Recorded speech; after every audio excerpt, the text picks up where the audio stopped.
Right, we're back doing another episode of Overcomm'd, a show where we seem to just go week to week, finding out how many people we can piss off. Sometimes I get it.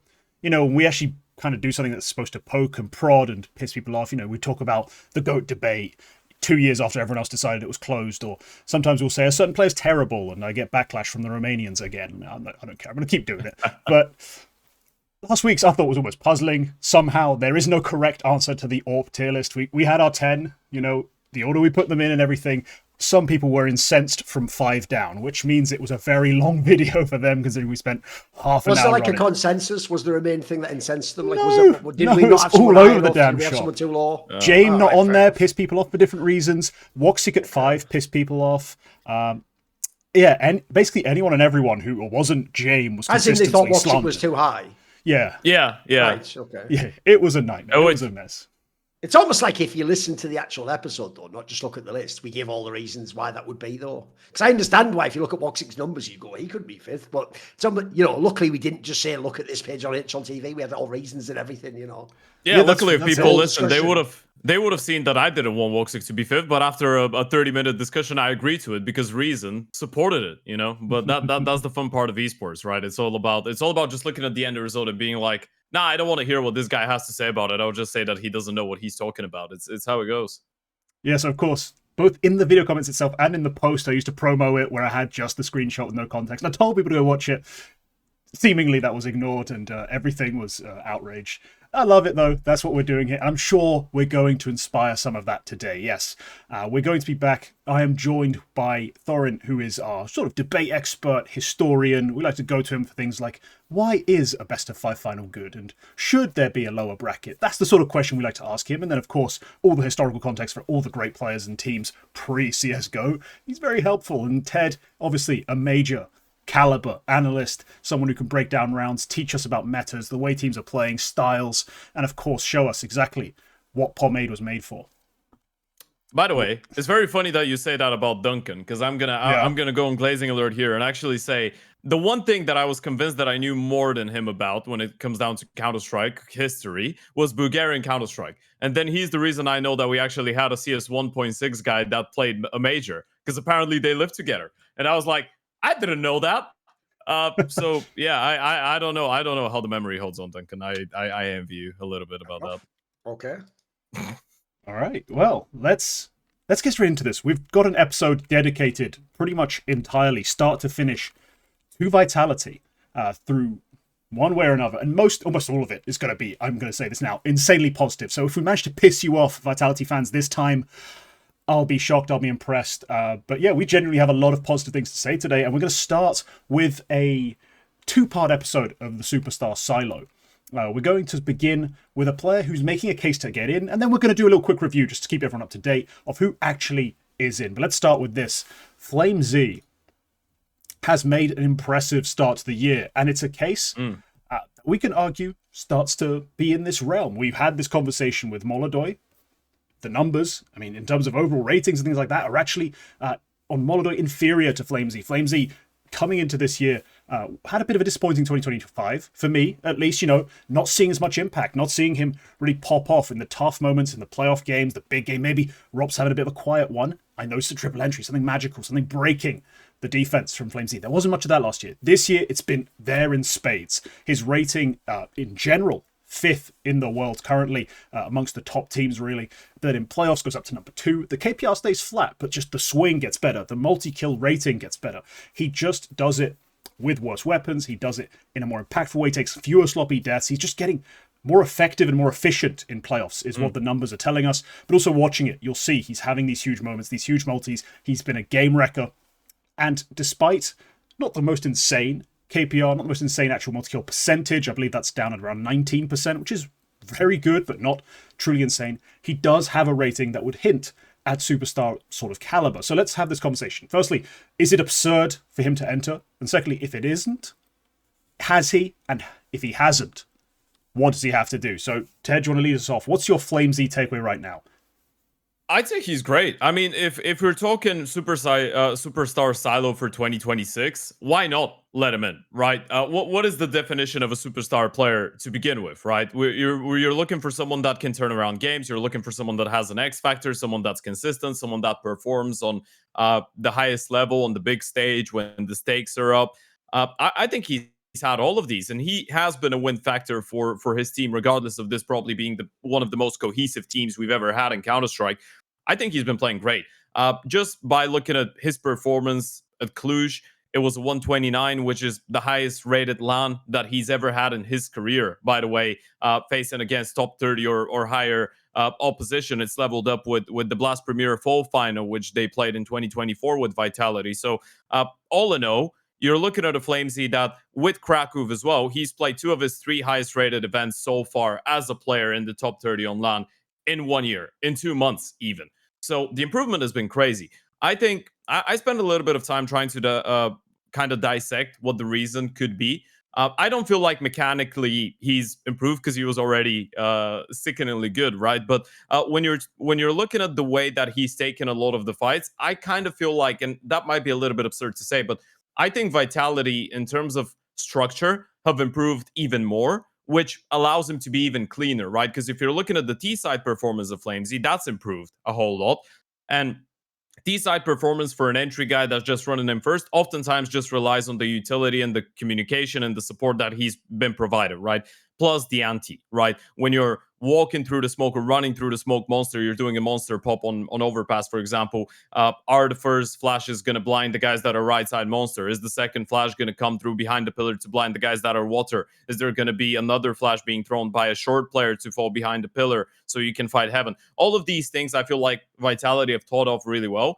And Flames looks a lot more, not a lot more, but he does look a little bit more invested into the idea. And I feel like he's approaching these situations with a lot more confidence. When you're that type of a player and you just believe in your team so much and you run out and you know everyone's going to be blind or people are going to be exactly where the coach and the IGL told you they were going to be on a round like this before the start of the game, and they really are there, and it works out like this for 3 or 4 rounds, you just get going. So I feel like it's an amalgamation of Vitality being very clean as a team and Flames being very sharp. And then when it comes down to the CT side, I just feel like he makes less mistakes. He's always been one of these players that have ants in their pants, you know, that always want to move around constantly, get a fight or throw a nade or reposition or whatever. I feel like he's a lot more patient this year when it comes down to CT side. So yeah, in terms of overall performance, I don't see a problem for us to say that he's a superstar now, because I feel like he is. He was their highest rated player in the grand final against Parivision, which again, one of the things that you would probably use as a deciding factor for that.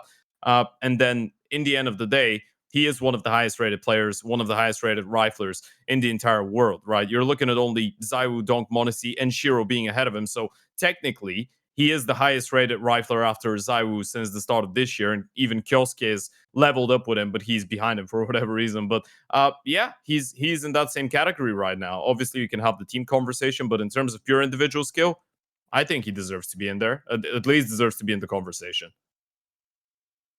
Problem is, I use the term superstar very specifically. Yeah. Like I notice most people take the word star and superstar, and this blows my mind because one of them contains the other word, and they just take them to mean the same thing. And so what they really mean is there's either 2 ways they use star player. They either use star player for who was the best player on any team.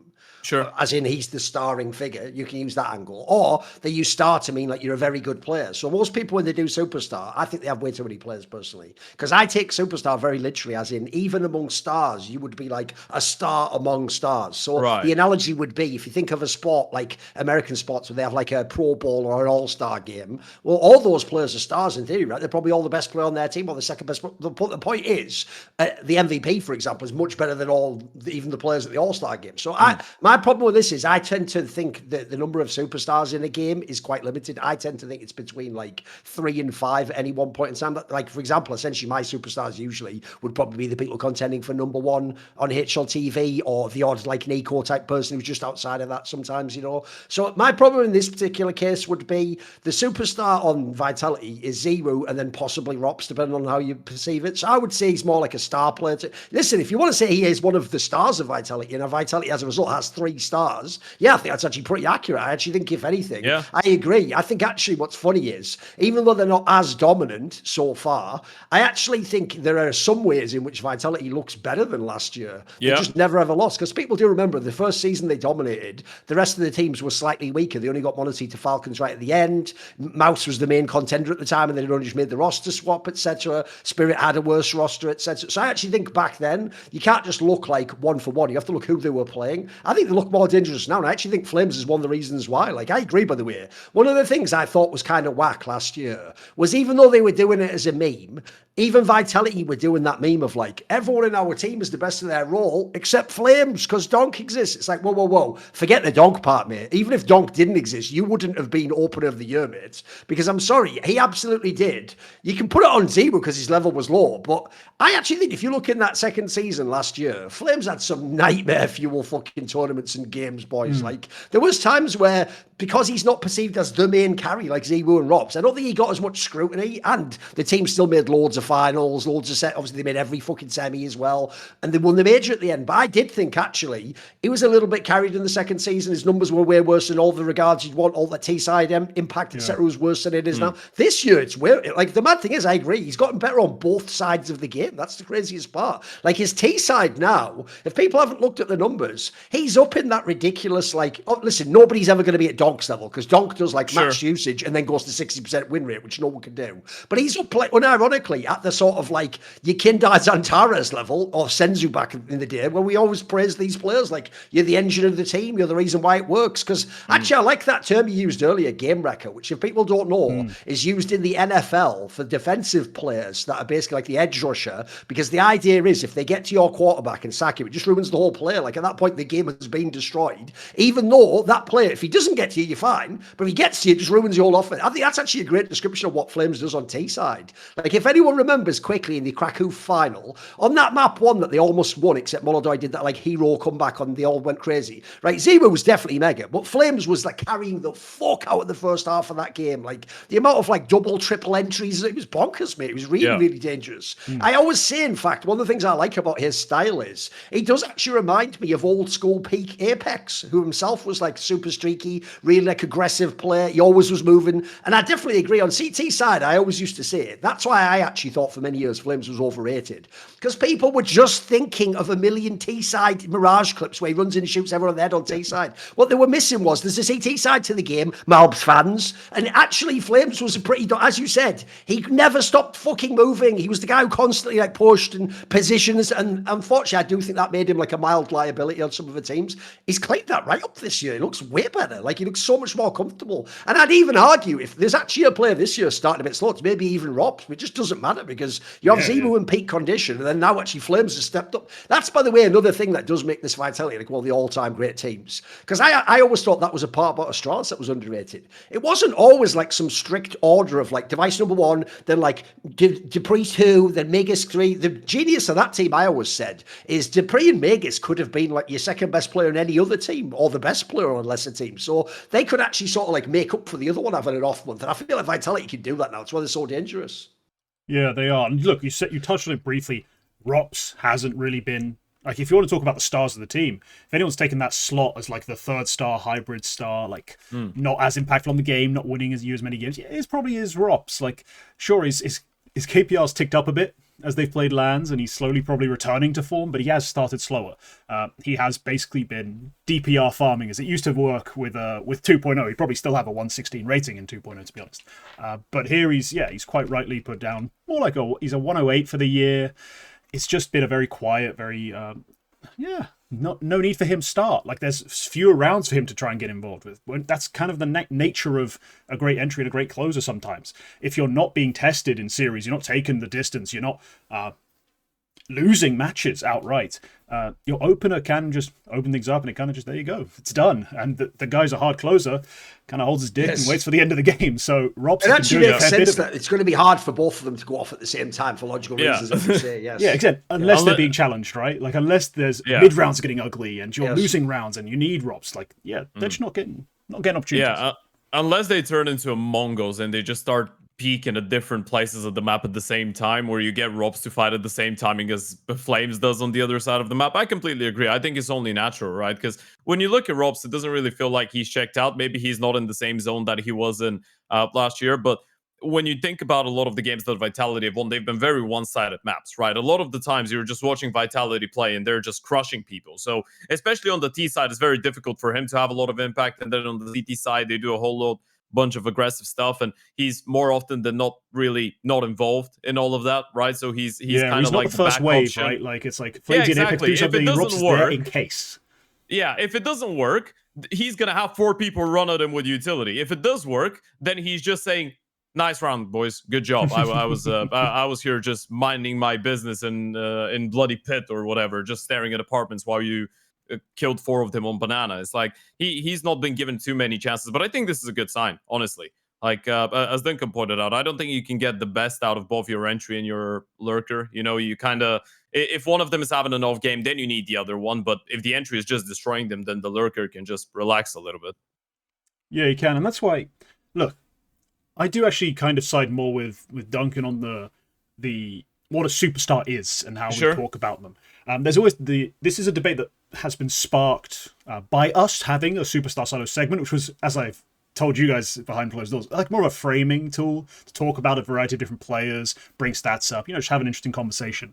But it sparked some debate in my Discord where people were like arguing over the definition of superstar, as in, I believe there was a wall of text that went on for Lord knows how long, because I don't tell them to stop. I just let them fight, And it comes down to this. I actually think the part that gets people lost is when we get to the idea of superstardom from almost like a non-competitive side. The popularity, the fame aspect that people often associate with superstar can sometimes run a bit of interference. So in terms of what our criteria is going to be, I think we should set like hard and fast lines and rules and essentially try and use those to actually properly allocate this sort of title. So I don't want to really care too much about the media side of it. I don't care how many followers Nico's got, for example. For me, he probably doesn't deserve the tag anymore.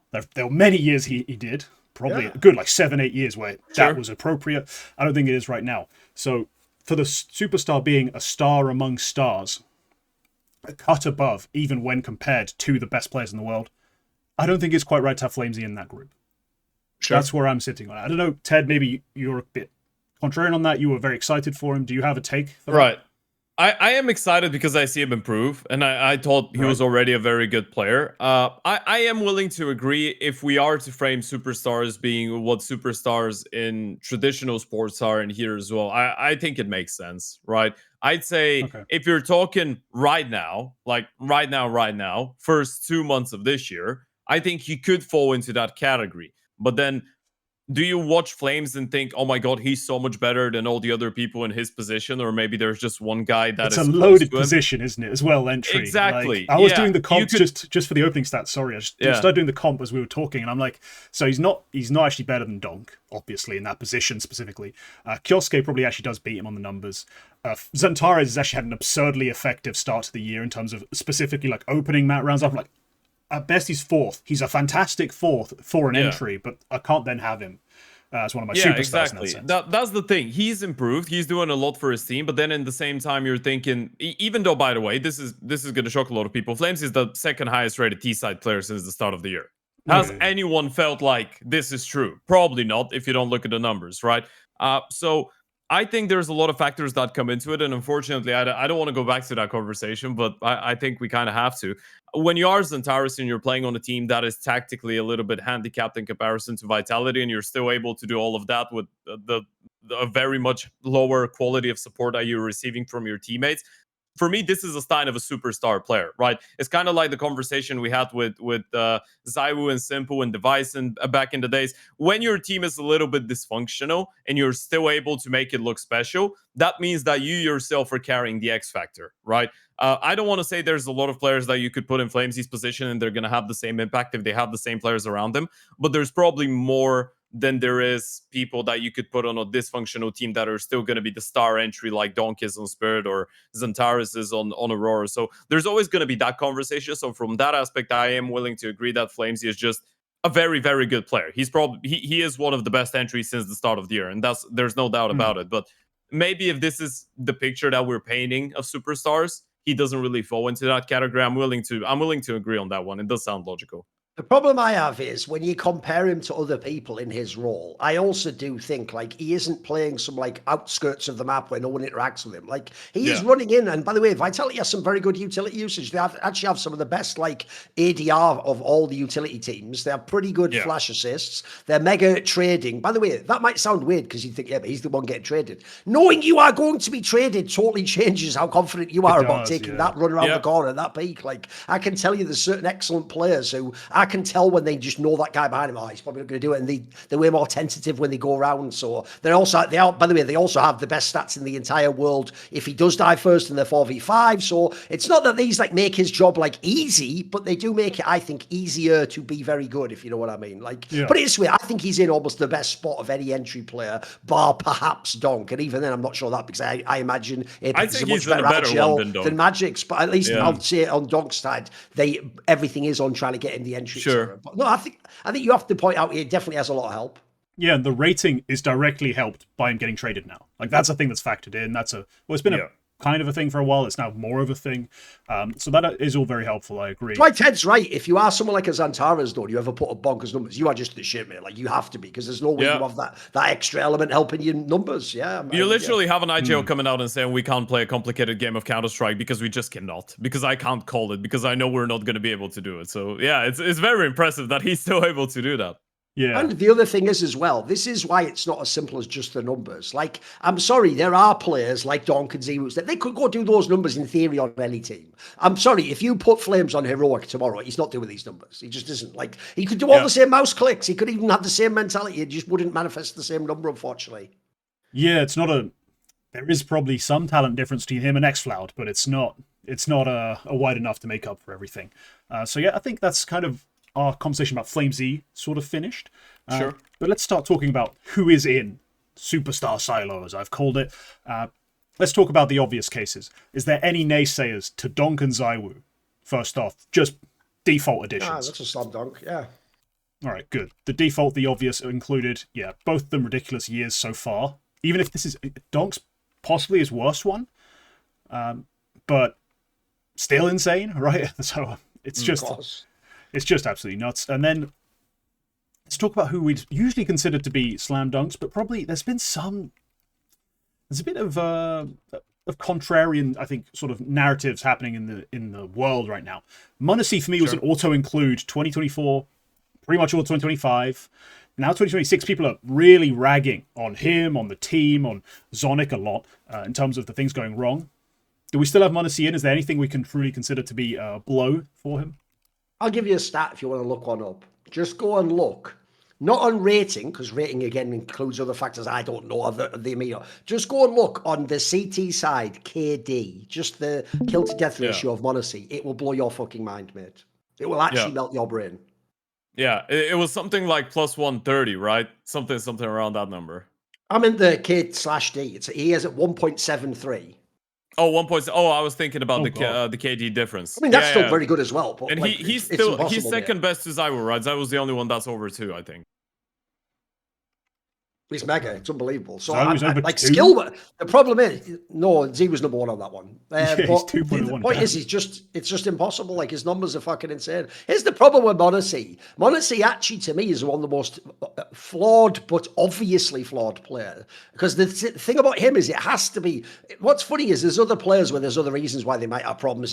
His has to be psychological. Because in my opinion, he only has 2 types of game. He either carries the whole game or he just shits the bed a bit. Like there's no in between. He's never going to be the boring guy like a Shiro just turns up and gets the 16 kills a map or whatever, you know. He's either going to drop like a 25 bomb and carry the whole thing and win a bunch of clutches and multi-kill, or he's going to have a really hard one-off game. But even then, I always tell people, bro, how often do you think he's having these bad games if he's got these numbers? Like, it would be impossible. Logically, if he's having loads of games where he just gets like minus stats, then that would mean in the other games he's literally the best player in the world because the numbers still average out as like you are top 3 player in the world. So I would like to hear any argument against him if someone has one.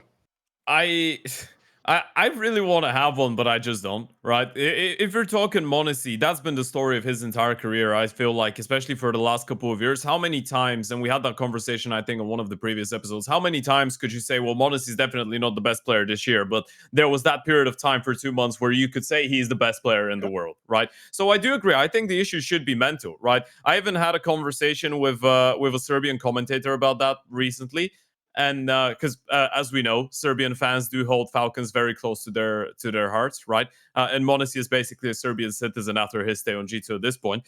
One of the interesting things that we talked about was the fact that Monesi is one of these people that sometimes overcomplicates stuff in terms of communication when Falcons are in those 5v3s, 4v2s, those rounds that they're not able to convert. He's one of the people that's trying to micromanage people and almost get too much out of everyone, right? Always stay active, always make a move, always make a read, always do something, which in some scenarios could even be sabotaging the team in terms of the comms, right? If people are comfortable with playing in a certain way and then you want to just move them around like chess pieces, maybe at times is not the best thing ever, because you just think that they're going to do the same play that you would in their position, right? It's kind of like it's an interesting comparison, but it's kind of like what Simple wanted out of Navi years ago, right? He's like mad at people for just not being as good as he is, right?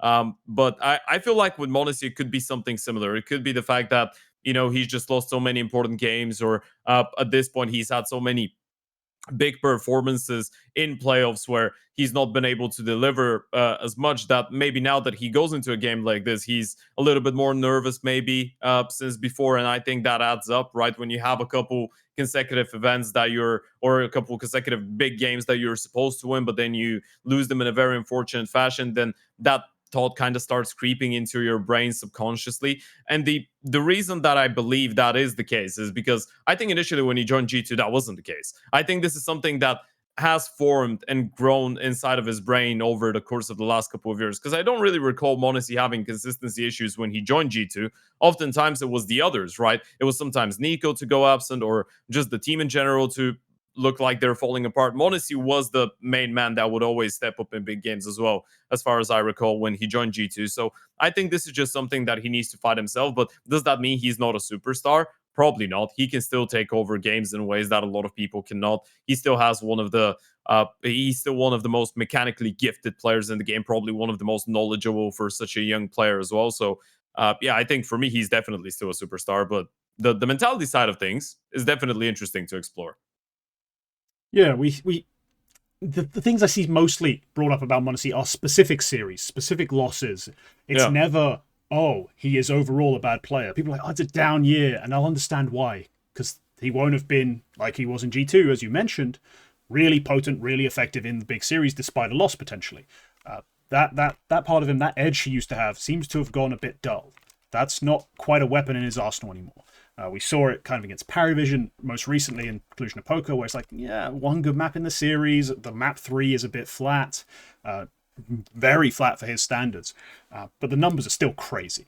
Like, I love an edge full buy v full buy sort of stat. His rating is over a 1.5, I think, on both sides combined. CT is like a 1.8. His KPR is a 0.88. Like, it's just genuinely elite stuff. Like, he is a star among stars in that sense. He is the number one guy on his team. He's the clear. I mean, last year was my number one AWPer. He's currently a clear number 2, and the gap shrinks as the year probably is going to go on. So I'm happy to have Monesi in. One we caused a lot of controversy with, Molodoy. So we discussed him. We even actually did end up voting him in, as it was at the time. Since then, more games have been played and more concerning series have happened, because we didn't have that great a sample originally. Now we've seen him again play some playoff series where instead of having 2 great carry maps that Furia win and one poor one, it's been the opposite. He's had 2 very poor maps that Furia lose, 1 good maps that he carries and wins. It seems his playstyle really is coming to bite him in the ass for 2 reasons. Primarily it is the fact that Furia are losing these games, but also his numbers have suffered. His numbers have sort of tanked a bit. They're not crazy bad by any means, but in terms of everything we look at in 2026 against the relevant teams, he's like a 115. The KPR's decent, and we've talked about that being a problem before, but also, just reading into his swing, looking at the matches as well myself, I can see there are still the big mistakes, the big swings and misses. They're becoming almost too much of a feature, too consistent a problem.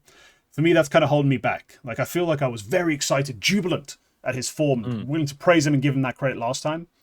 Here, I think I have to keep him at the door. Like, he's in the waiting line. Like, he's right there, but I'm not letting him in.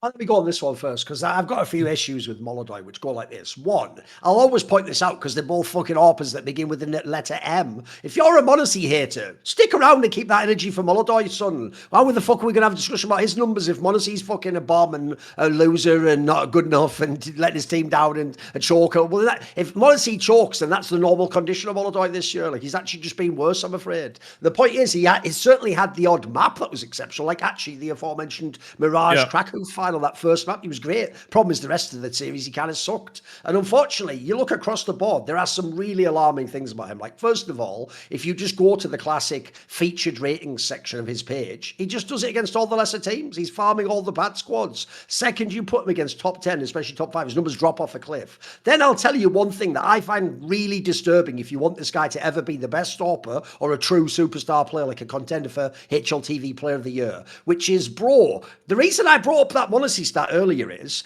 in CS2 especially, AWPers do their damage on the CT side of the map. Like, remember, Zero barely even fucking AWPs on the T side. This guy's actually worse on CT side. Like, what's bizarre is on CT side, he's just a whatever player. Like, on CT side, he can get all the abuse everyone gives to Tarji and Wonderful, but because they're remembering the big games, because his team got him through the matches, so he gets treated like he is a Monacy type, giga carry with crazy numbers. It's like I think eye test wise, he looks very good in some of his games, but I find that really disturbing because on CT side as the AWPer, first of all, he is force-fed AWPs all the time, buys them all. He's not the guy who's like giving them up. And then also on CT side, mate, that is where you have the most ability as an individual to get it done. Like, that's where it doesn't mean that your team has to be amazing and all the rest of it. Normally, I would think CT side is where you'd be guaranteed to get numbers. So I haven't done a deep dive on what's wrong with the CT side, but there's something alarming about the drop-off there. Normally, I can forgive him when the T side's the weaker one. Maybe he's not in the system or something, but there's something off about this player for me still.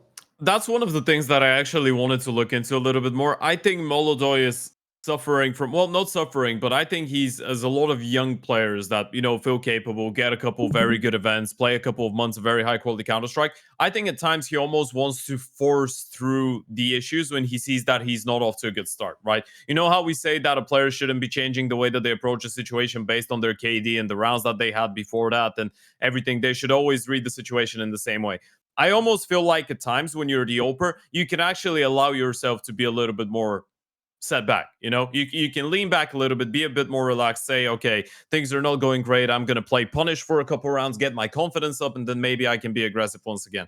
I feel like he's trying to power through those issues on CT side when he has a bad game, and it just snowballs, right? And it's kind of like, it's the same thing that we see when he has a good start, where he just keeps doing more and more and more, and he just annihilates you, right? And I feel like one of the games that was a great example of that probably was the game against Parivision, the one that, again, they did win the series, I believe, but in the end of the day, Molodoi did have two fantastic starts on both Dust2 and Inferno, and then the moment that he has a good start, he just starts abusing them and going for more and more and more. And then you're looking at the best of three that they played against Falcons, let's say, which was like 10 days ago or so. He had a great Mirage, a fantastic Mirage, but then on Inferno and Anubis, he has a little bit of a slower start.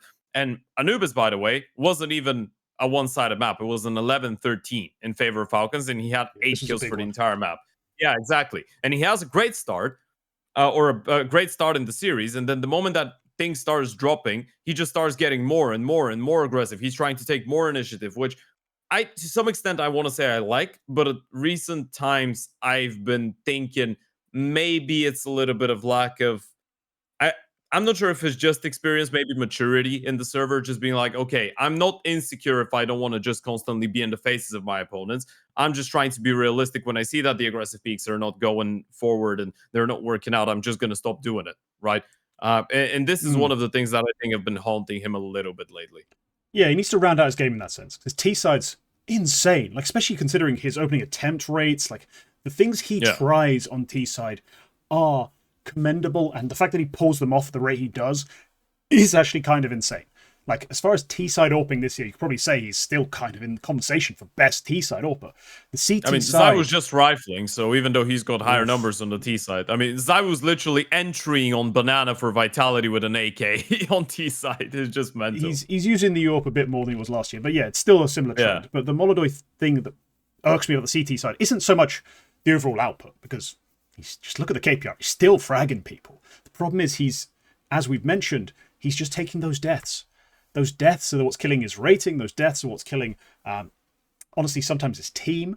And despite the fact that he is still able to put up a good sort of KPR stand, he's still able to get a lot of kills and have decent rounds, overall he loses a lot of his weight because of so many just terrible deaths that create disadvantages that Furiad can't pull back all the time.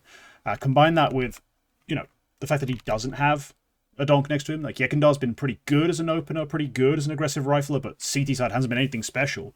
And you're asking a lot of Keserato and Yuri and Fallen, and Yuri and Fallen have not had a good start to the year. So that has been, I think, a compounding issue. The fact that Molodoi wants to always be aggressive, doesn't always get it right, just creates a sort of avalanche of shit in the Furia ranks. So, no, I think he's outside of the superstar sort of club, or the silo. He's just in the queue, and I think if he rounds out his game in terms of just understanding when to hit the brakes a little bit, yeah, he'll probably be straight in the doors.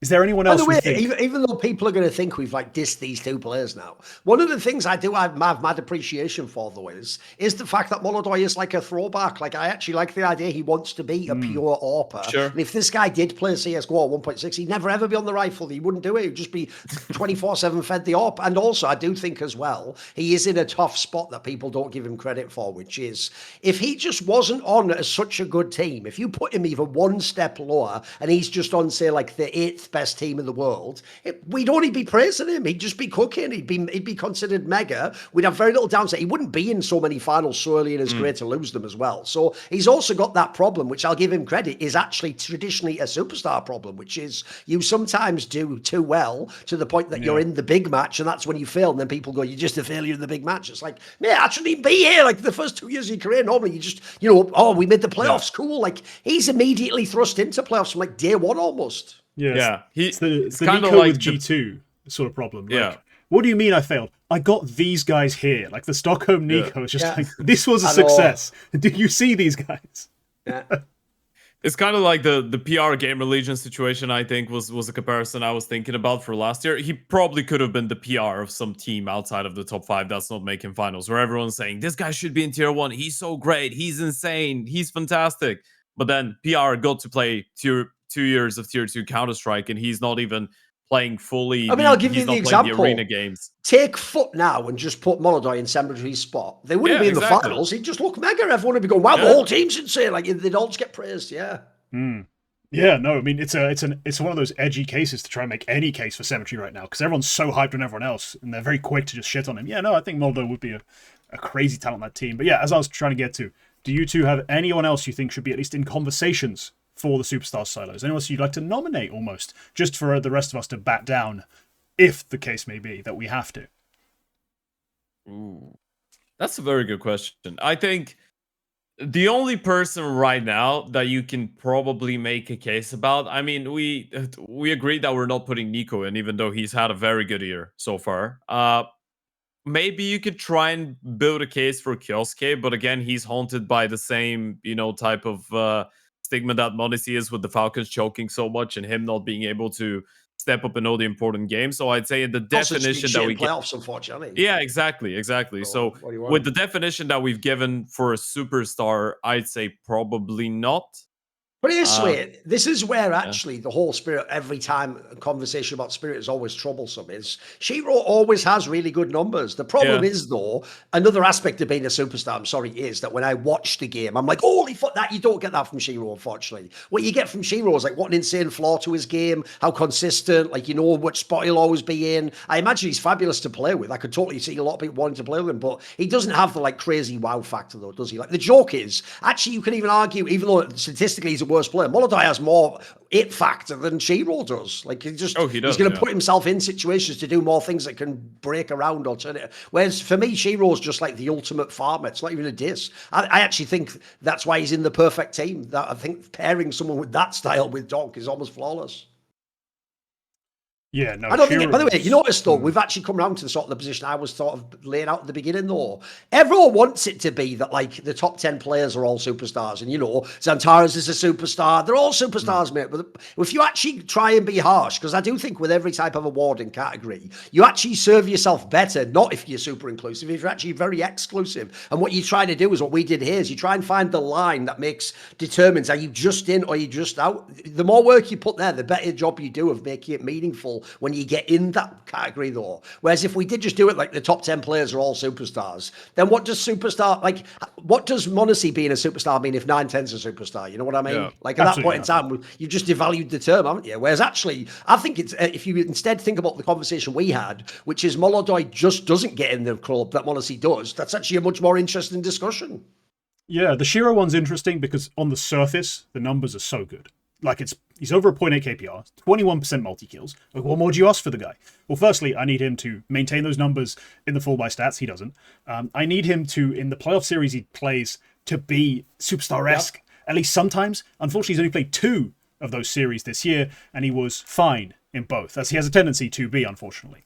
So yeah, it's not so much that he has to have highlights to wow me, it's that he actually has to be just impressive in the big game, like in some way, shape or form. He has to impress me. I often compare him to like Device in terms of his style and Device was a fabulously clutch player though in the latter years of his career in Astralis. Like that's the problem. He would do like a massive impact round still every now and then, like in a 1v2 or 1v3 or something. And obviously his rifle was amazing. Whereas Shiro to me is a little bit more like he just hits certain op shots. That's it.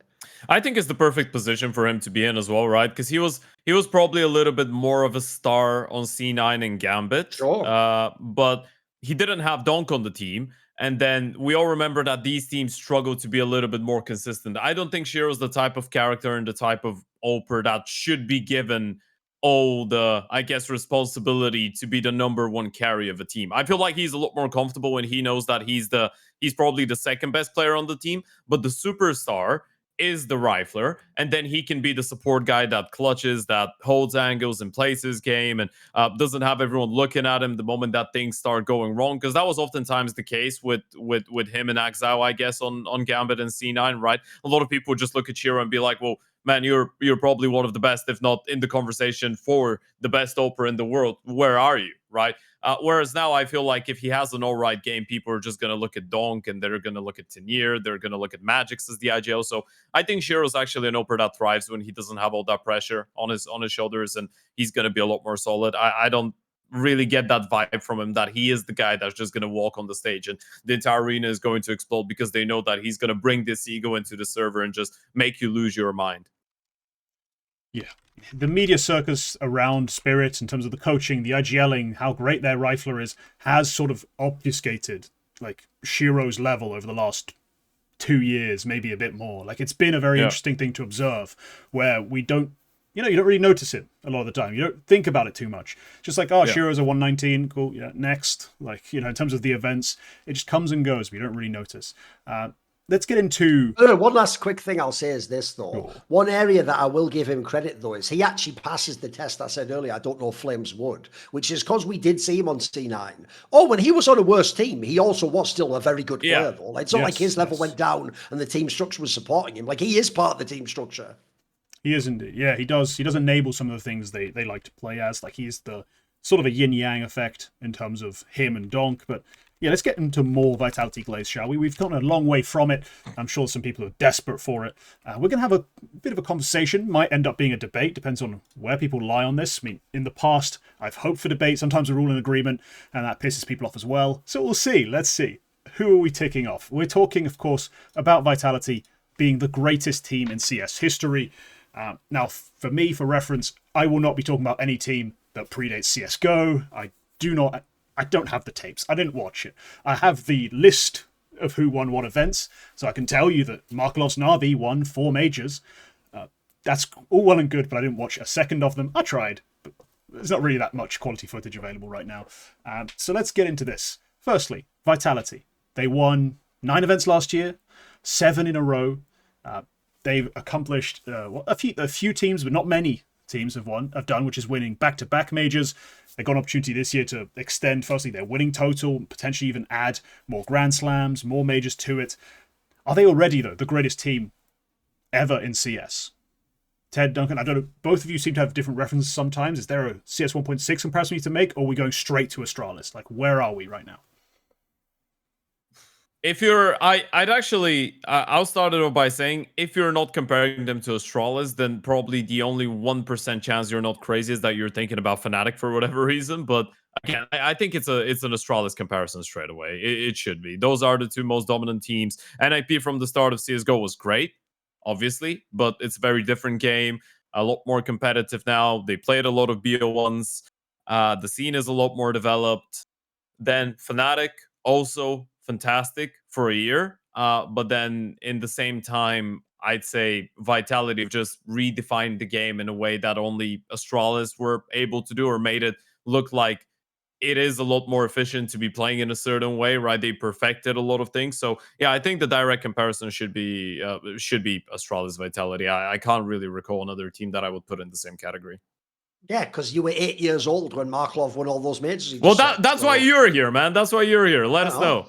There you go. So here's the problem, right? I wouldn't put anyone from 1.6. And the reason why is simple, which is, first of all, the scene itself was just much less developed. And what I mean by that specifically is even things as simple as which organization are you on and do they actually have the expenses to send you to the events actually had a limiting factor on some of the great players' careers. Like there was the players you guys all know, like Neo and Forrest, they're just lucky that for a lot of their careers, they had either the team that justified it or the org. And in the case of Neo, sometimes he didn't even have it. So there are a handful of the top teams ever from 1.6 that were extremely good and dominant, etc. But the problem is, I actually think this is a great framing way to get straight into this Vitality discussion, because the only way for me that I look at, I think the only other team that contends them is Astralis. This is why it'll never make sense to me how shit people's arguments are separately on other discussions, because they don't have a coherence. So I'll give you an example. If I'm just someone who's into nostalgia and I'm outdated, which by the way is nearly always insecurity of people who weren't there, so they don't know about the period before, and so because they can't go and look it up, they have to dismiss it to make it not part of the factor.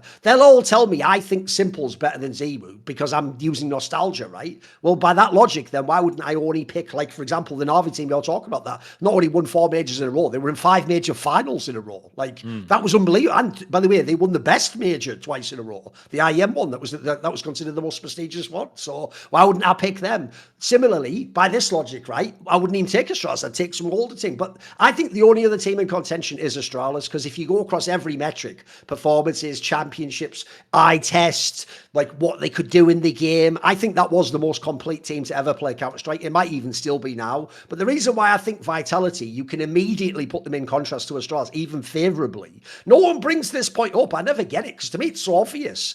Last year, guys, is the only year in the history of Counter-Strike I'm aware of that the best team only went to the best events.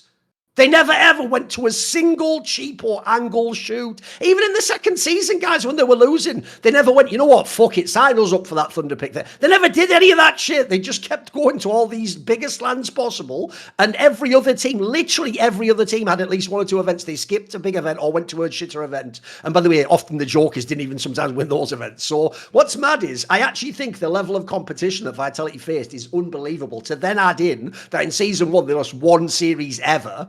By the way, that in itself is bonkers. By the way, Astralis, if anyone's ever seen those numbers, they have some great streaks. They have, like, a 13 streak and like an 11 streak and a 10 streak. If you add them all together, they've got a mega. They have nothing compared to that, like, 37 series in a row. So yeah. I don't think people get it. I always said this. I think that is more impressive even than the NIP 87 and 0. Because the NIP 87 and 0 sometimes against bombs is a weak game. The game just come out. Like, the idea you do that, and like, remember, when you go and look at the 37 and 0 streak, like, half the games are all those playoff matches where it's like Mouse, Falcons, like Spirit, like, it's unbelievable. Na'Vi, you're playing all the best teams and you just never lose. So here's the problem I have, right? Which is, part of me thinks if I had, like, one of those scenarios like I used to do in my interviews where it's like aliens come to Earth and if this team or player doesn't win, you die. Part of me thinks I'd still take Astralis because I always think, if you want to, here's another NFL concept. In the NFL, they have a type of defense they call a bend but don't break defense, where the idea is you don't play super hard, but you just essentially make it so that you're just containing them slightly and make it really hard. That's like what Astralis was like. Like, they were the ultimate team I've seen where it's like you could beat them in their peak, but they never ever like just broke and you won the game because of that. Like you had to actually just like go to their level and then go above them, which I think occasionally you could do. Vitality, I think, is a tiny bit more fragile, but still, the thing about Vitality that I think is mad underrated is Device was really great. He isn't Zemu, though. So I also think they also, in Vitality, have one player that can sometimes just go to a level no one else can go to. Whereas actually, back in the day, yes, you certainly looked at Astralis. It used to be impressive how they did play against Simple in his peak and Nico, etc. But even so, those players, if they really went crazy, could get you in a winning position. So I actually have to say, it sounds like cheating, but part of me thinks actually Vitality is the best team ever. I think if you add all factors together, but if I had to like pick a team to save my life, I'd probably take Astralis, if you get the distinction. It's very interesting, by the way, because I think for whatever reason the comparison that comes into my brain is like if those two teams were different types of rims, like car rims, right? Vitality is going to be the one that is very difficult to break, but it can break.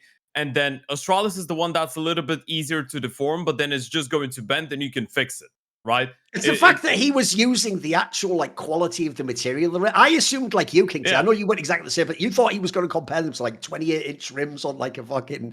I didn't know where he was going. I'm like, no, he was going with some bling bling shit. You know, I know. Boys, it's just trendy right now in my life because I literally broke my rims like 2 days ago, so I'm thinking of the association. But no, I agree. I think. New section, rimming with Ted. Okay. Oh, Jesus Christ. Oh, don't worry, Ted. The lower third for your final segment's a classic this week.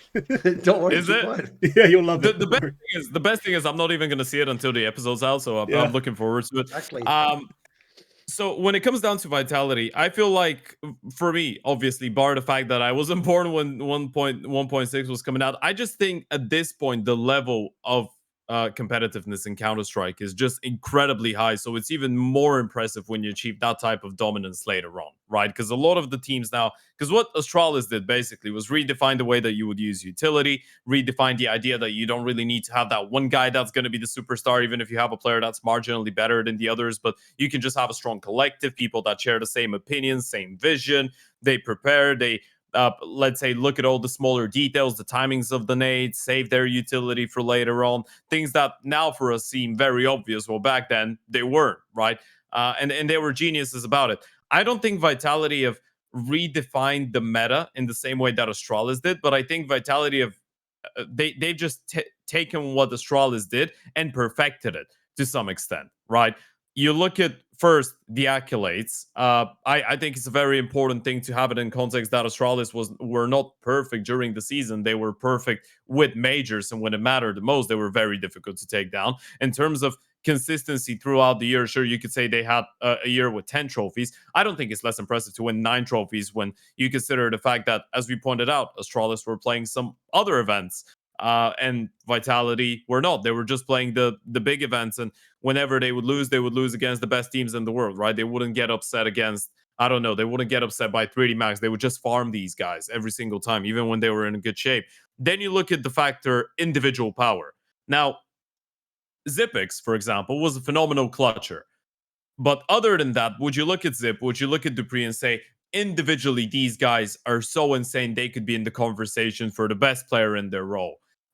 Well, maybe some of them in their role, but mechanically, I'd say Vitality, at least for me, have more firepower than Astralis did. You look at Zaiwu, obviously, I think unmatched. I think he's better than Device was individually. flameZ is very sharp, I'd say mechanically, maybe sharper than Dupree was. You're looking at flameZ, who's your bloody support player, and he's still an incredibly gifted guy mechanically.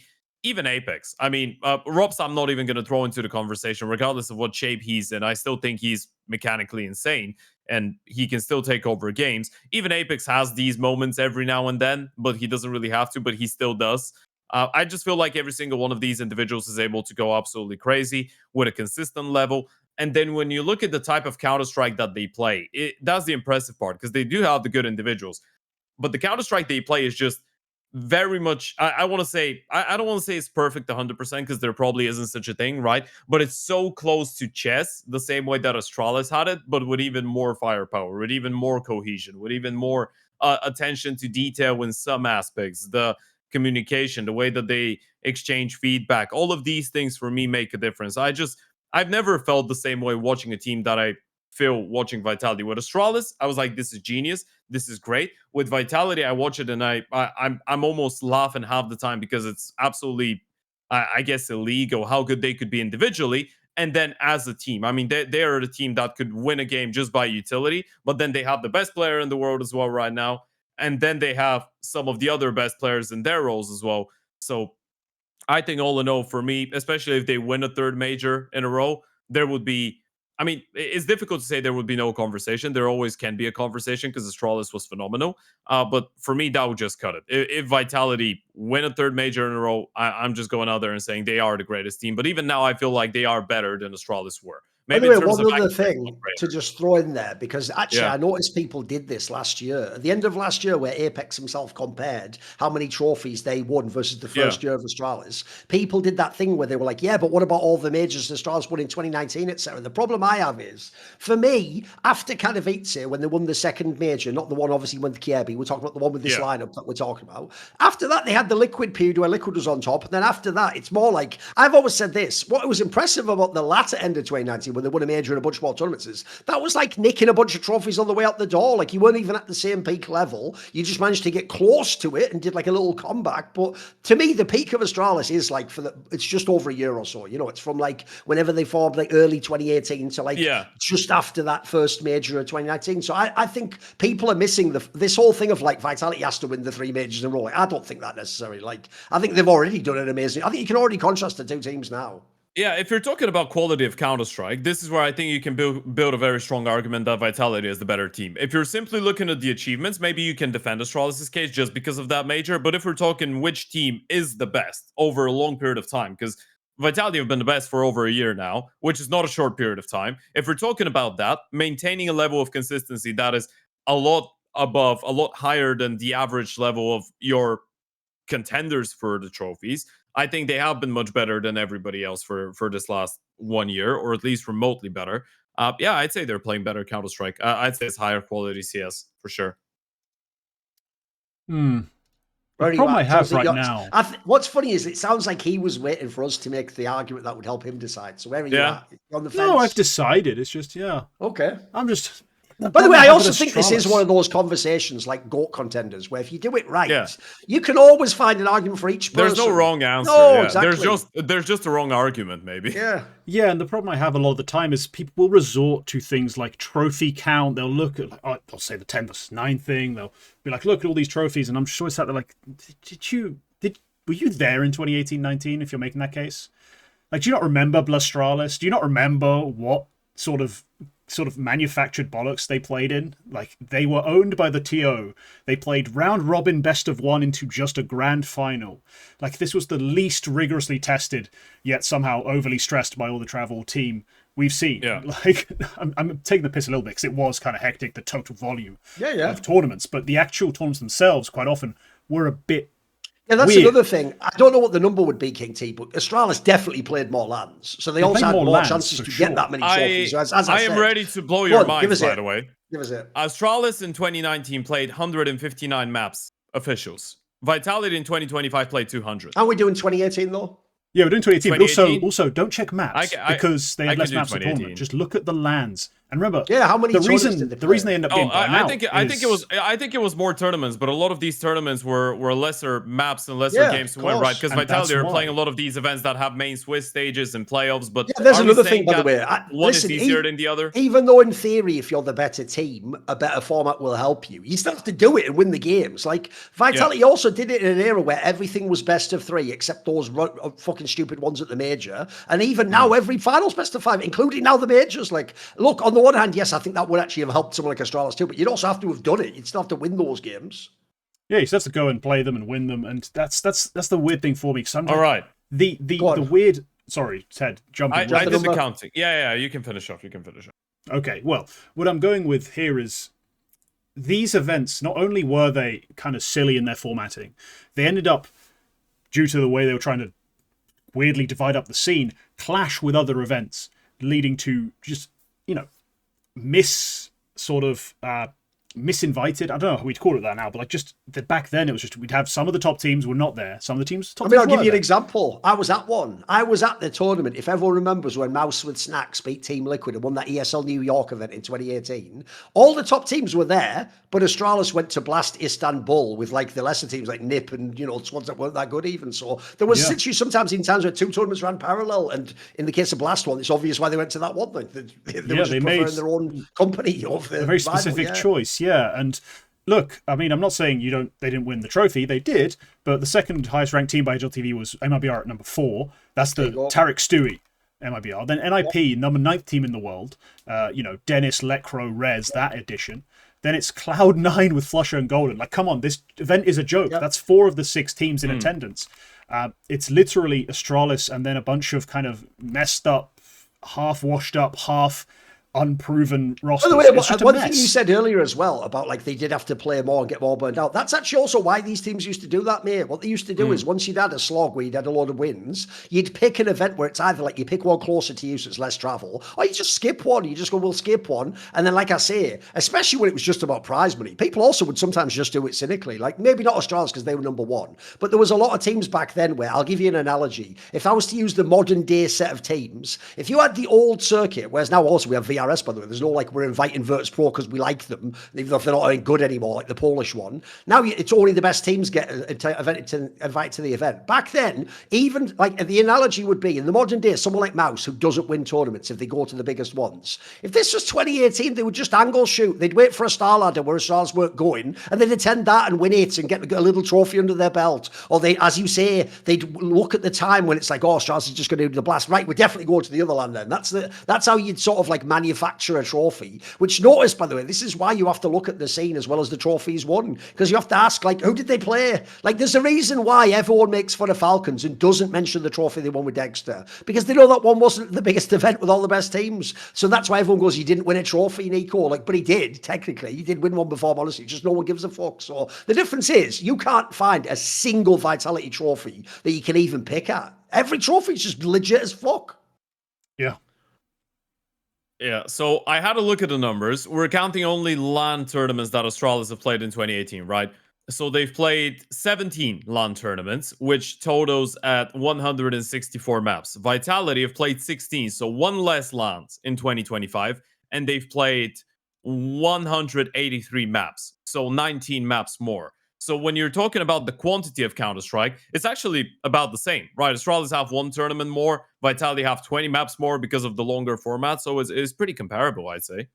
It is. There's just the added, like, back then, Pro Leagues, we had online phases that it's not that they matter a ton, it's just that you kind of had to play it somewhere. You had to fit your schedule somewhere. And they ended up traveling a dumb amount between all if you're stuff. counting the total amount of Counter-Strike played, Astralis definitely played more CS in 2018 than Vitality did in 2025. The question here is, which one do you value when we're evaluating on which team and has when I'm had a talking better greatness, year? I don't care about the Pro League Online stage, obviously. Like, I'm not...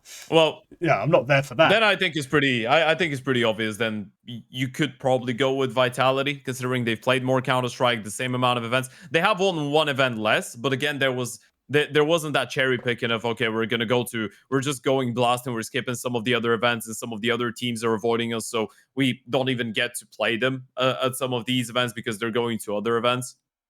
By the way, one thing as well that is actually a massive feather in Vitality's cap is, if there's one thing I never thought anyone would ever match for Astralis, it is the ability to just auto-make the top 4 every event. Like, Vitality, you can argue maybe has even exceeded them. Remember, on that streak now, it's like 17 lands in a row, something like, that's impossible. No one can do that. Like, I still don't even know how they're doing it, because remember, it's not even like they've just had the perfect draw. Sometimes they will themselves in the quarters have to play like a legit team and still beat them every fucking time. It's impossible. I think that it's funny that people mainly look at trophies, but I think also if you look at the flaw of Vitality, that's where I thought no one would ever match Astralis. Because even when Astralis didn't win the tournament, like I said earlier, they were still good for the semis of the final, and whoever won the tournament probably had to play the game of their life. Like, Vitality, it's just default that they're going to be in the biggest matches, and then similarly, you have to play some outrageous CS to ever beat them.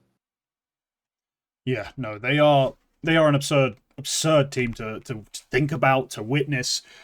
For me, they kind of have to sort of enter the GOAT team like sort of slot. Like for me, they are the greatest team I ever watched. I've never seen a team so tested and yet still come out. And you're right, the 35-0 streak for me kind of was it. Like that was the foundation. Like after everything else, it's like cherries on top of the cake. It's like I'm happy to start yelling it from the rooftops once I have a major at the back end. Mm. Once I have the second major as well, I'm like, fucking hell, yeah, screw it. Let's just give it all up. It's a bit like Carrigan. Like he was my GOAT IGL officially in my heart until he won the major, which point I'm like, okay, fuck all of y'all. I can start yelling about it. Bring me your glaive arguments. I don't give a shit. I'm gonna wreck this one team motherfucker. Like it was genuinely like just the cherry on top. All I need to make it public. Like I've hit my threshold. I just need the cherry. It's just so mad to say to Glaive, you one team motherfucker. Yeah, but win with someone else. Win with someone else. It's pretty good though. That one team. You know? All right, Glaive. That's like that is the ultimate haterism. All right, Glaive. Aside from that one team you had, what did you even do in your career? Like how was that for you? I know. How was learning in heroic? It's not even the IGL. All right, Messi, would you take Barcelona out of it? Are you even that good? What have you even won? You know. Oh, yeah. What did you do outside of Barcelona? Star players are a different conversation. I know. But, yeah. To me, it matters when it comes to IGLs. I've got very specific then Ronaldo, things. then that's the perfect setup for a Ronaldo fan because he's going to come out and he's going to say, "Well, he was on different teams and he did all of that." Do you think it's a coincidence, Ted, that my favorite player in football is Ronaldo and my favorite IGL was Carrigan? It's the same argument, even. Yeah. Yeah. No, I don't know. I'm a Ryan Giggs and Wayne Rooney enjoyer, so I'm yeah. By the way, Ted wasn't even alive when Ryan Giggs was playing, but okay. No. Look, Ryan Giggs played so damn long. This motherfucker played for 30 years. I was alive. You were maybe like 10 years old or something. You know, you caught it. I caught it. Yeah. I was 10 years old, but I caught it. I'm just saying, Ryan Giggs was a popular player when I was a boy, Ted. When I was a boy, or when I was riding a penny farthing, going toodaloo and all that shit, and about to be sent off to the Second World War. Ryan Giggs was playing then, mate. So yeah, and he was still playing when I was in secondary school. So that's how long he played. So yeah, the real question is: were you a fan of him before or after he started fucking his brother's wife? You know, I was there on the as a Man United hater, I couldn't stand the guy. That's the watermark. That's the dividing line. I was a fan before. I promise. With both him and Wayne Rooney, it was before they cheated on their wives. I liked them before that. Lord, let's get into our final segment. We're going to be praising Vitality again. Ted, talk about this. You told me in a message, like, this might be the most perfect util you've ever seen. You love how they're chucking these balls around. Like, what's going on? What's so great about Vitality's util? Right. So, sorry, I was just thrown off by the chicken these balls around. Well, one of the main things for people that have probably watched the grand final between Vitality and Parivision, and one of the key factors behind Vitality, in my opinion, being a better team than Astralis, is the fact that they have taken what Astralis was synonymous about. They've taken the utility usage and they have turned that utility usage into another, even bigger superpower, weapon, whatever you want to call it, the same way that Astralis did, but now they've picked up on that and they've perfected it even more. If we are to look at what was going on in that game against Parivision, to look as an example, we're going to take a look at a couple rounds. Unfortunately, I think we've got the wrong demo loaded right now, but we're going to give it a little bit of time. Oh, Lord, we do. What? Yeah, we do have a foot mouse game. That's fine. In terms of vitality, since the start of 2026, you're looking at stats when it comes down to LAN Counter-Strike amongst the top 20, and this is just the preparation for all of this. Now, in terms of flashes and communication, there's a couple of teams that actually do have higher efficiency with flashes. Utility damage is where Vitality really tickle my fancy, though. 31.1 ADR. Over the course of 30 maps with just utility. Their HEUs, their Molotov use is absolutely phenomenal. And the reason I think it is absolutely phenomenal is because it's always being utilized in close correlation with the preparation and the anti they've done for every single team. We're going to start it off with this overpass against Parivision. That was in the grand final of PGO Cluj-Napoca. And the reason we're taking a look at this is because this one map, this T side of Vitality, was the greatest example of how you can anti and you can prepare against a specific team, and you can just use the perfect utility to punish them. So we're going to take a look first at round number 6. Round number 6, we're going to see a very good example. If we could play the demo, we're going to say a very good example of how Belchenok is going to get punished in towards Monster, but he's going to get punished in a very efficient way. So round number 6, is the setup type of round. You know, Belchanok is that type of a monster player that loves playing close monster. The previous round, we could pause here for a second for the pre-story. The previous round, Belchanok was playing close monster again, and he got spammed killed by Apex. So now what you're thinking, if you are Vitality, is there's no monster smoke, so he's probably not going to cross. And even if they do smoke monster, he's probably not going to cross in the first couple of seconds, because literally the round before that, he got spam killed. So now that we're going into this one, we can play it again to see the way that Vitality are going to, I guess, coordinate the utility that they're using. So Robs is going to use his nade. Belchanok is already low on HP. And then Apex goes with another one. Belchanok is already left on low. And then you see the third HE flying out of flameZ. Now, the way that this is calculated, and the reason that I'm saying that this is perfection, is you're going to notice the timer on these nades. First, Robs throws his, then you slow it down a little bit, and you know that if this HE lands, this guy's not going to be brave enough to cross, even though there is a smoke coming in towards monster. So this is why Apex is like, you know what, I'm just going to check that one in. And for good measure, calculating how much utility damage you could do, literally 4 seconds after that connection comes in from the monster nade, flameZ throws the third nade right behind the pillar. And between 3 and 4 seconds is exactly the time that you need after you get naded from wood to cross towards the back of pillars. So this is just one of these moments where if you're a Belchanok, you don't get to play it around. You just feel like every single move that you're making is being directed towards or sent over towards Vitality in some sense. It's kind of like they have a radar cheat, right? Which is definitely the way that you feel if you're a player on that side. Yeah, exactly. Going through the round, I'm mad for him. I'm sorry. Like, what do you mean? Yeah. You naded that spot, fine, but you didn't double stack it. All right, cool, I'm good. Yeah. A nade comes from a different direction, a retreat, and then a third one just tracks to me. Utter bollocks. I'm sorry. No, it's absolutely the case, right? And if you're on this side, if you're Belchanok, you just feel like these guys know what you're doing at all times. And then the following round, which is round number 7, you're going to see the way that they're going to keep on stacking in towards monster. Now, what was Belchanok doing? He was playing wood. He gets killed like that. He gets spammed through the smoke. He's a player that loves playing close monster, which is the third option that's left for you. Well, wait for the smoke, try to cross, and go towards the right-hand side from the perspective of the T's, of course. So what are Vitality going to do this time around? Where this time around, this is going to be a B-pop, early nade towards the right-hand side, anticipating him to be there, and then you're going to see Apex line up a very, very cheeky molly, a very nerdy molly, and then the double nade coming in towards wood, literally 1 second after the Molotov pops. And as there is a smoke, this is what Vitality want, right? They don't want to break the smoke. They don't want to spam. They want a molly so they can force these guys towards the left-hand side, because if you simply just step back in towards deeper monster, you're very easy to flash and you're just going to get killed. So the moment that the first player gets mollied, he's trying to cross back, support the op of Jame, and we're going to see it again on the replay. And flameZ and Robs are going to line up the nades in the perfect moment. Molotov pops, Noda turns around, double nade right on top of him. And in that scenario, you know that the monster player of Belchanok is alive. So the moment that they start popping through that monster smoke, you're going to see how both Apex and flameZ are just going to be ready for Belchanok. They're going to kill him instantly. This is a great example of how you're able to set up yourselves for success just on the back of utility. Those are 2 rounds that they've won on the back of just good utility usage. By the way, I never feel any iota of sympathy for a fucking Paravision player getting outpositioned and outmoved on the map by anyone else. How dare you? That's all they do to other people all fucking day long. Yeah. So what's that? Oh, it's that sucked as it Belchanok. Imagine playing against Shame, you fuck. It's so nasty, though, because I remember seeing that molly on the game. It looks bad unfair. I was like, that's a hyper-specific clear. I didn't see that smoke pop. I didn't know where there could have been some sort of info. That's purely, we've dicked him over in this way. Yeah. We've then caught him on this. This is the only option. We've ticked him.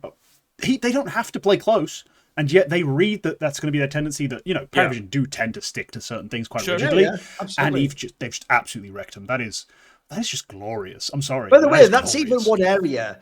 I've always said about the Extaz thing, I've never said he does nothing. I've just said we can't know what he does, unfortunately, because they don't feature him in the same way as Halley is featured and Blade is featured in the content, etc. But one thing I do think, actually, to just quickly tie back to the other discussion as well, is notice what we didn't do is go, well, Astralis did all this great utility, and then Vitality has crazy firepower, man. Like, people did with the original Vitality that won that Blast Paris Major. They did contrast it with like a FaZe Clan, loose style team. The most amazing thing also about Vitality we didn't even mention is is. It's a totally international team. Sure, 2 French players, but they don't speak French in the team. It's an international squad, but they also have some of the best utility and strats in the game. That's actually also mad respectable. Like, they don't just win from firing shots into your head. Like you see in this game here, like, the joke is before they even fire a bullet, the guy's completely fucked.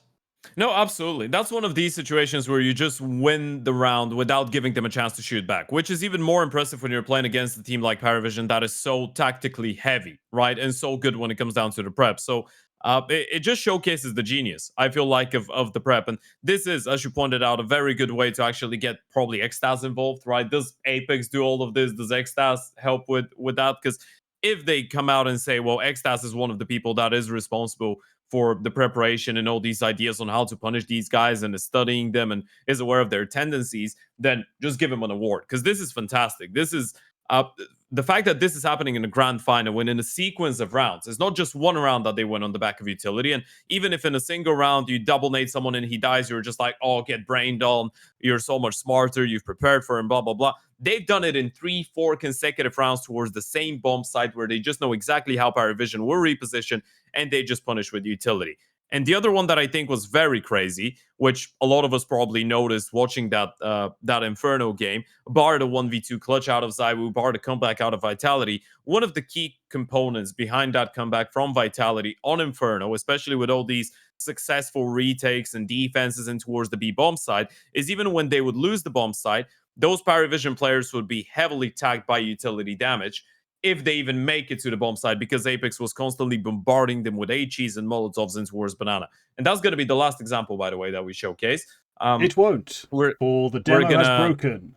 Right. Okay, that's fine. That's fine. I'm just going to break it down for you straight up. So the way that this worked out on Inferno against the side of Paravision, I strongly advise you, if you're, for example, a player that wants to go pro and you're playing Banana, just go and watch that from Apex's POV. Apex is one of the smartest players in the game in terms of timing the HEs, so he's getting the most out of them. There was literally rounds where Vitality would drop 3 HEs in CT spawn for Apex to pick apart the one that he already had, by the way, which is mental. And you see that lineup in towards the half wall that he's throwing from deep CT, the way that they're constantly playing that push and pull game where they push at the start with some utility, then they fall back, they make Paravision feel like they're going to get given top banana for free, then the retake molly comes in, then the Molotov fades away, you assume that they're going to retake that control, then a barrage of HEs falls right on top of them. There were so many occasions where Paravision would just enter the bomb site handicap because of Apex's utility damage and flameZ supporting him, which I think is just another emphasis. It's not only on overpass. It's not only those couple T-side rounds that they've antied and they've been able to run around with the nades and actually train for that and pull off these 3 rounds. They're doing this on basically every single map that could rely on a lot of utility damage. Every single map that gives you an opportunity to be like this, Vitality are like this. The way that they can navigate around the outside smokes on Nuke, the way that they can punish in towards Banana on Inferno, and towards the B-bomb side on Overpass. Every single map where you can be very efficient with utility, Vitality is the best at doing utility on this map. And dare I say, with watching especially this grand final game in the last couple of months, I feel like they've gone up a level with their utility in 2026. And honestly, if you were to compare Vitality's utility to Astralis' utility from 2018, 2019, you could make a point that Vitality's util timing and the way that they combine it with the anti and the knowledge of how the other team is playing is on a more advanced level. Yeah, one of the big critiques I've had for HLTV in the past has been that their utility damage stat was never map balanced. So, for example, a team like Big, which back in the day, but also even just last year, plays a lot of Inferno, ends up with a higher ADR, but then when you actually see how good they are relative to other maps and relative to the other teams on that map, they're actually not that impressive. If Vitality have the highest utility ADR in the scene right now, they also just have the highest utility ADR on Inferno. So it's clearly not fraudulent, not fake. It's not a map pull thing. They are genuinely a great utility side. And we saw, some great examples there on Overpass, which, as I said, just looks unfair. But yes, we did notice that Inferno was so well sort of orchestrated. And a lot of it does revolve around Apex to a certain extent. We have to give him that credit. Like, we do often talk about Apex in often on the CT side, it's like his role is often that of more of a star, like the way he's playing, the way he kind of like will take a risk or take certain fights. We also sort of seem to gloss over or miss when we have that conversation the fact that he's in these spots where combat happens, where people are having engagements, and he's just peppering the other team, not only with bullets, but often with shrapnel. And yeah, Inferno's a great example here. Definitely catch that demo if you want to learn how to dominate in that way. The best thing about Apex on Inferno, in particular, when it comes down to CT side nades and mollies, is that there is no set pattern. For a lot of the banana players, one of the go-tos, if you're a T-side team facing off against anyone, you're going to learn the patterns of how the CTs want to throw their utility, what HE lineups they like more, what are the timings of the Molotovs, how they like doing stuff. Are they going to put early pressure on with anti-rush HEs, close half-wall HEs inside of the Molotov, deep HEs, nade logs? You get the idea. With Apex, I had a look at, let's say, the multi-rounds from the last 3 months of the HEs that he uses. There is no pattern. It's always different according to the opponent that he's playing. So it kind of feels like he's always a step ahead than the team against him. And a lot of them are very successful. Maybe another place to start looking towards Xtaz to potentially get some credit. Maybe we'll be having a very different conversation come the end of this year. And we're talking about Coach of the Year. I mean, to be fair, I think even people who are the most negative about Xtaz, like the Apex blow up, for example, was about Xtaz finishing second on someone's ballot. It's not exactly like everyone's pissing on him by default, but it's nice to give him some praise. Heap something else on him. Some gold medals rather than a golden shower. I mean, I don't want to believe that this team can pull off that level of tactical depth without a good coach. It's just at a certain point, even though it's behind closed doors and we don't really know what he's doing and he's not getting the same type of, praise as people like Halley or Blade or whatever, I think it's impossible for a team to be playing that type of strict, perfected Counter-Strike timing-wise, anti-wise, utility-wise, everything, and for the coach not to be a good tactician. It should be impossible. If they're able to make it work, I don't know how. I literally couldn't imagine it. I'd also tie this to the first point on the show. That's one of the reasons why I made the point that flameZ is in a really great spot to play his role, though. Exactly. Look at what he had to do on that round before. He even had to meet someone and shoot them. Dance Harris is just running into a site and get shot there, Yeah, and they're already 10 HP when he goes out and they're fully blinded. So you're like, you just point towards this guy, you scratch him a little bit and he's dead. Yeah, it must be lovely. It must be wonderful. As someone who plays low-level CS, if I want any util landed, I've got to throw it myself, and I'm not doing my research. I'm not learning util lineups, so it's a chaotic mess. I entry, I die, I cry. CS is never-ending pain and torture for those of us who are not very good at it. For Vitality, it must feel like such a breeze, such a delight. Let's leave it there, gents, I think. Thank you all for joining me. Thank you all for watching mid to the end. Leave a comment telling us why you think Ted is so obsessed with HEs. I mean, I'm sure there'll be a very good reason in the comments below. Sub if you want to see more. Remember that members get access to a bunch of bonuses. And we'll see you all next time. Bye-bye.